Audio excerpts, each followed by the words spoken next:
Good afternoon, everyone. Welcome to our workshop, introducing PCL, Professionalism in Clinical Learning, a faculty development curriculum on professionalism. So I'm very happy to introduce to you the panel today. Dr. Margot Mountjoy is a graduate of McMaster's Medical School and is now the Associate Clinical Professor in the Department of Family Medicine at McMaster University. Dr. Mountjoy developed the PCL modules during her tenure as Director of Student and Resident Affairs, a post she had held prior to becoming the Regional Assistant Dean at the Waterloo Regional Campus. I'm Catherine Tong, Emergency Physician, Family Physician, Assistant Clinical Professor affiliated with the Department of Family Medicine. I lead the Faculty Development Program at WRC, as well as the Teaching and Learning Team at the Program for Faculty Development at McMaster University. I'm supporting the PCL program launch and wide dissemination through the Program for Faculty Development. And Elaine Lilly is currently semi-retired, but formerly was the Director, Curriculum Development and Interprofessional Education at the University of Waterloo School of Pharmacy. She was with the school for 11 years, and in retirement, she retained a few projects, one of which is the Professionalism in Clinical Learning project we're discussing today. So Margot, take it away. Thank you and welcome everyone, and thank you for your interest in how we can best teach professionalism to our learners and encourage our faculty to improve their competencies and how we can integrate this into clinical learning. So for the next 20 minutes or so, we'll go through, why are we doing this project, what our collaborative framework looked like, and then spend some time specifically on what is the curriculum, the functionality and interactivity, and then how you might use this. And then we'll spend some time near the end in a discussion on facilitators and barriers and how you might apply it to your programs. So we're going to start off with the project Rationale. As Catherine mentioned, before I was the dean, I was the student and resident affairs, and I had learners coming to me saying that they'd been, experiencing harassment or mistreatment in their clinical learning environments. And coincidentally, outside my window is the School of Pharmacy on the Waterloo campus. And coincidentally, the dean at the time of Waterloo was walking through the halls of the School of Pharmacy, which is literally the building next door. And she saw signs up saying, are you feeling harassed? And so she thought, wait a minute, these learners in this building next door to our building are presenting with the same kinds of issues in their clinical learning spaces. And wouldn't this be a wonderful IPE opportunity for us to work together with the School of Pharmacy to do something about it? And so what we needed to do was to understand why and what and how best to support our learners. And that became the beginning of a very fruitful and wonderful relationship between the McMaster Medical School and the School of Pharmacy. And most importantly, at both schools, we have accreditation standards that require learner support in clinical placements. So while accreditation doesn't drive our actions, it certainly is something that we need to respect and supports our actions. So we did note in both situations that when the learners are presenting with these concerns, we're discussing a power imbalance. They were in the clinical practice settings where they required the preceptor, who is in a position of power, they required an evaluation from them. They needed to have that, positive response back from that clinician or preceptor. So there is a power imbalance because that preceptor has power to give them a good or a not so good evaluation. So with that power imbalance sets the scene for the harassment or mistreatment to occur. And learners were feeling like they just needed to just suck it up. It's only 2 more weeks or it's only 1 more month. I just have to stick with it. This is just the way it is. I need to get used to it, etc. Those were the kinds of things that both schools were hearing. And that's not okay. We don't want our learners to be harassed. It's not a good situation to enhance learning, let alone is it a good environment for anyone to work to their ability. And the mentors or preceptors, they weren't always aware that their behaviors were being seen as harassment or demeaning. Many were very unaware that their behaviors were being perceived as difficult.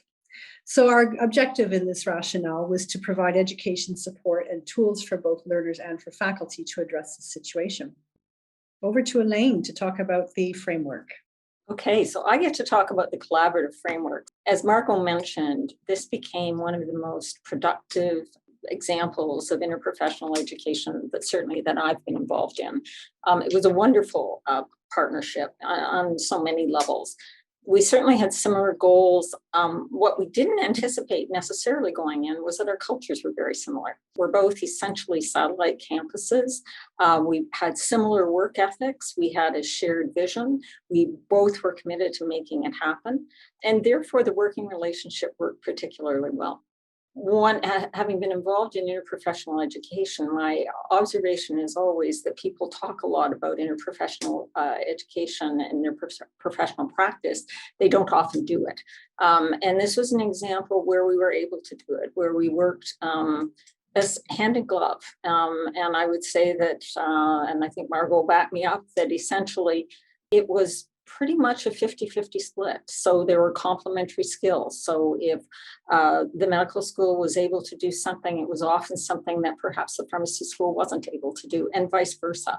And we were able to blend and build a team. There's a picture there of the core project team, but there was an extended team of advisors in both programs that gave us guidance and assurance that we were on the right track, and signed off when it came time for completion. A couple of the big decisions that we had to make and that we agreed on were, one, we started with harassment, but we very quickly looked at it and said, I think this is symptomatic of a bigger issue. How do you feel? Do you want to talk about professionalism as a whole? We both said, yeah, absolutely. And so branched out and offered a larger platform. Both schools understood that it probably needed to be delivered electronically. We have limited access to classroom time. We're not a PBL program, but even with that, we don't often get access to students in classroom. They have a very tight schedule. McMaster's program is PBL, so not a lot of opportunity for in-person learning always. So we had to deliver it electronically. We understood the challenges of that, and that good virtual learning is something that requires time and attention. We also felt that by having an online platform, that would give us an opportunity to supplement it with in-class activities as opportunities arose.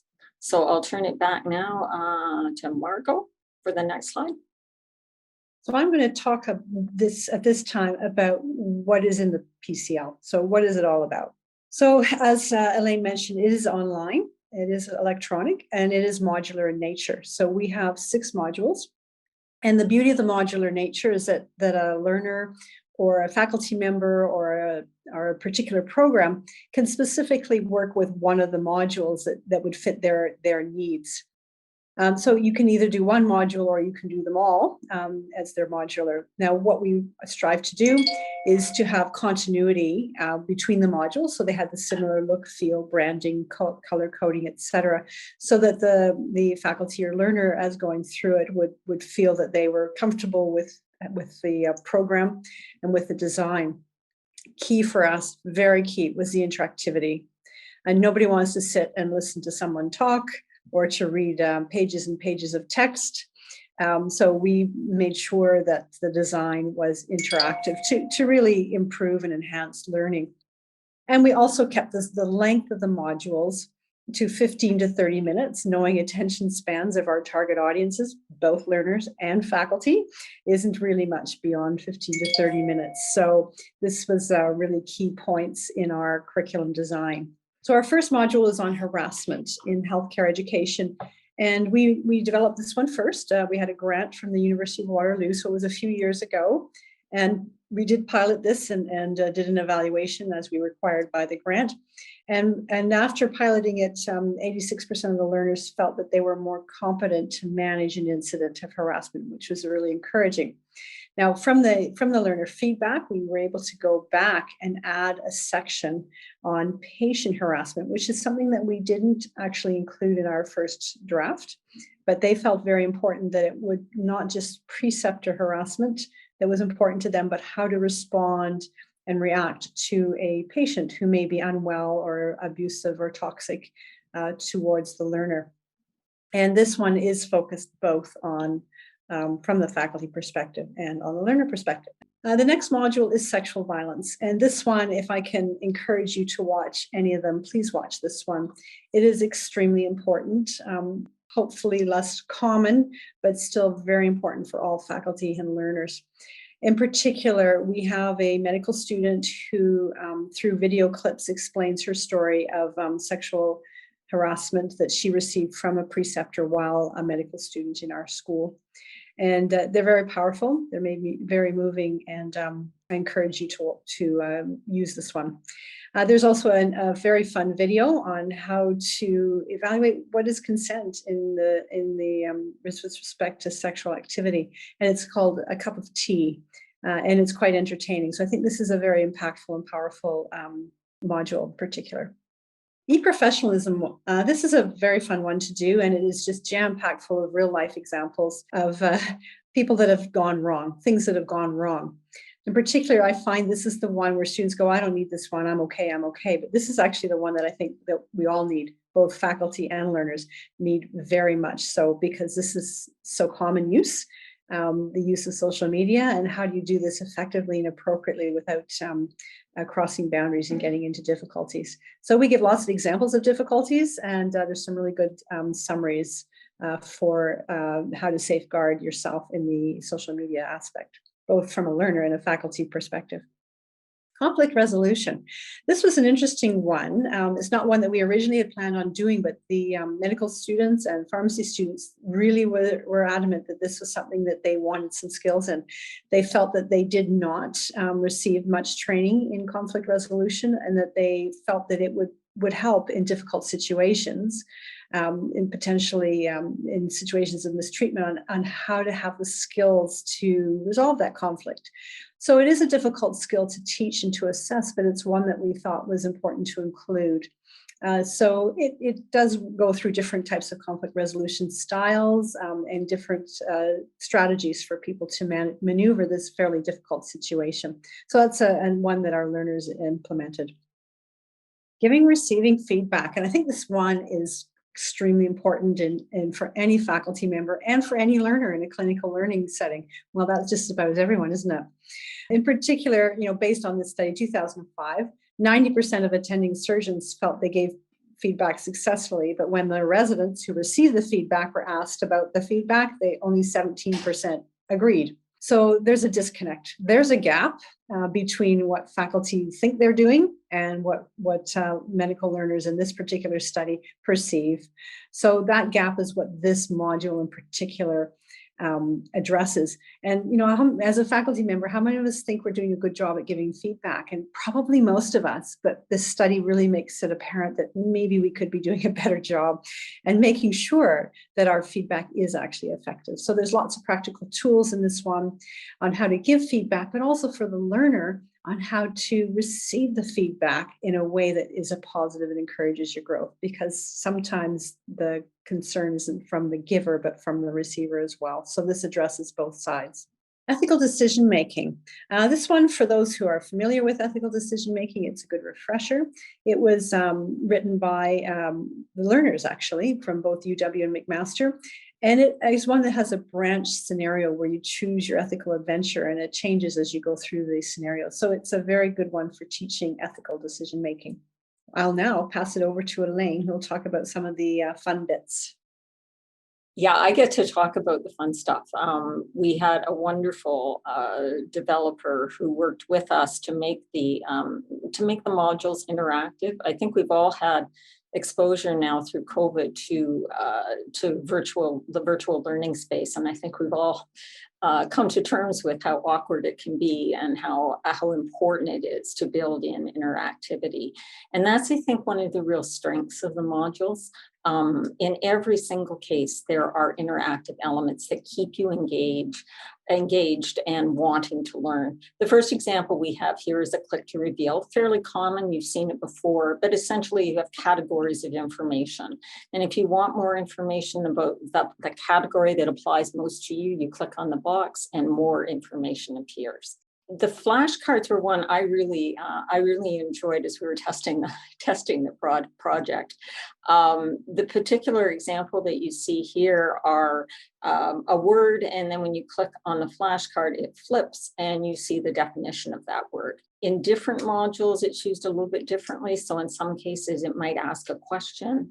You click on the flashcard and you find the answer. When Margot was talking about the e-professionalism module, she talked about the volume of information, the amount of, or the number of examples that are available. This is just one example, and it is taken from the e-professionalism module, where there is a specific case. If you want to find out more about that case, you click on the video clip and that information appears. If it's something that you're not interested in, you can just go to the next part of the module, or if you want to come back to it at another time when you have more time, again, that's an option that's available for you. The drag and drop, it makes learning fun, actually. It's more game-like. So essentially, these are terms and concepts. And one of the things I really loved about it is there probably isn't a topic more dry in the entire world than ethics. So how do you make ethics fun? Well, you build a game into it, and that makes it engaging. It makes it fun to do. So this particular example were terms and concepts, and you placed that term in the correct box. If you get it wrong, it won't stay there. And so you go back and you acquire the knowledge and understanding that's not where it belongs, and you know better for next time. So Margot mentioned the branched scenario. Where this one emerged was we had originally planned to do some video recording, and then COVID hit. So we weren't going to be able to do video recording. So how do you accommodate that? Well, our developers said, well, how about a branch scenario? And so what this is a mechanism for talking about using a case as an example, but you go through the case, and at different points you're asked to make a decision, and then it branches off. So what it allowed us to do was effectively create a video in a non-touch environment. The other thing that we have built throughout the modules are knowledge checks. It's not that these are difficult to answer, but it's, again, another mechanism for reminding people to click, to stay engaged. And if they get it, we always try to include additional information so that the knowledge checks themselves were part of the learning exercise, and not just little multiple choices thrown in at the end. There's actual content provided in the knowledge checks. So integrating it into courses or curriculum, and that's in the medical school in particular, as well as other faculty of health science at the moment. This is the stage that we're at for many of the undergraduate or curriculum learning. And for undergrads, we're looking at professional competency and other places where it might be well situated, perhaps just about in the transition to clerkship, to prepare them for the clinical space. We're also targeting faculty development, hence our talk today. We also have some more faculty development opportunities coming up where we can use it in different settings. We've also found it useful in both student and post-grad, even mixed faculty-student workshops, a little bit harder to organize, but would be very useful in the workshop. So if you have a specific area that you are targeting to work on, you can use one of the modules and have the learners go through the module, and then have different breakout groups and different work sessions based on the content in the modules. In particular, in our residents, for all residents starting in July 1, very soon, at McMaster, all new residents will have the year to complete the 6 modules as mandatory learning. So we're really happy to see the application both at undergrad and at postgrad training level, as well as in faculty development. And actually recently just been introduced to the other departments of Faculty of Health Science through physio, OT, physician's assistants. So through the Faculty of Health Science, this has been introduced. So down the road, where we hope to also have PCL available to other professional schools across Ontario and potentially across Canada. And in particular, perhaps even with some credentialing at hospitals, or even credentialing through institutions. Maybe I'll have Elaine talk about the Ontario College of Pharmacists and what the potential is there. Yeah, so essentially the Waterloo environment is a little bit different. We're not a PBL house, so we have courses, and like Margot, we've done a couple of things with the modules so far. We've got We've taken some modules and inserted them into courses, but we're also a co-op program. So we use it, we use the modules, in particular harassment and sexual harassment, before students go out on their first co-op work term. We use the set of modules before students go out on their clinical rotations at the end of the program. So we've found ways to insert them in the curriculum in a variety of ways. And we're looking right now, we've just completed a pilot where we'll launch the PCL program with our preceptors, the preceptors who precept our students in their clinical rotations. And then in a month or two, we'll launch it with our co-op employers. So we're looking forward to that. As Margot mentioned, we think one of the applications that might be useful that is not part of our institutional environment is regulators. So when a professional has misbehaved and the regulator steps in, these are great little refresher tools. Again, the ethics module would not be enough, but it would be a great way to start. You leverage that and then you build it into something more, something richer. We're also going to be using them when we introduce new faculty and staff to the program. Great little way to introduce, this is what our program, these are the principles that guide our program and guide the way that we interact with students and faculty.